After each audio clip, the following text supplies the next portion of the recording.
আমাৰ এই দুখৰ সময়ত এই যে গৰাখহনীয়া যিটো আমাৰ উৎপাত চলি আছে, আমাৰ এই ঘৰ বাৰী একদম শেষ হৈ গ'ল।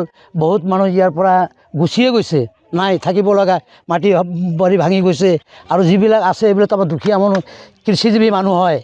গতিকে মই BTC চৰকাৰ তথা অসম চৰকাৰ আৰু আমাৰ যিটো ৱাটাৰ ৰিচোৰ্চ মিনিষ্টাৰ আছে তাক মই বিনম্ৰভাৱে অনুৰোধ জনাওঁ যে যাতে এই যে কোটপাৰা বৃহত্তৰ 3টা গাঁও, কোটপাৰা, ৰিমিঝিমি ঘোপ আৰু চিতিলা ঘোপ, 3টা গাঁৱৰ মানুহে খুব হাৰাশাস্তি হৈ আছে।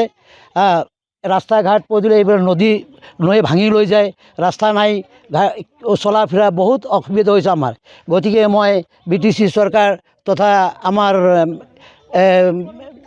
অসম চৰকাৰ, হিমন্ত বিশ্ব ছাৰ ডাঙৰীয়া আৰু ৱাটাৰ ৰিচোৰ্চ মিনিষ্টাৰ তেওঁৰ প্ৰতি মই বিনম্ৰভাৱে ৰাইজৰ হৈ অনুৰোধ জনাইছোঁ যাতে আমাৰ এই দুখীয়া ৰাইজৰ এই গৰাখহনীয়াৰ উপদ্ৰৱটো যাতে আমাক ৰক্ষা কৰি দিয়ে।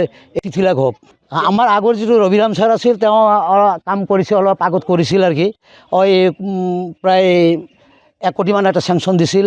170 না 65 কিলোমিটাৰমান, 170 বা 65 মিটাৰমান কাম কৰিছে। তাৰপিছত এতিয়ালৈকে আৰু হোৱা নাই। নতুন চৰকাৰক মই আহ্বান জনাইছোঁ যাতে আমাৰ এই দুখীয়া ৰাইজৰ এই পৰম উপকাৰটো যাতে কৰে, এইটোৱে মই চৰকাৰৰ বিনম্ৰভাৱে অনুৰোধ জনাইছোঁ আৰু কি।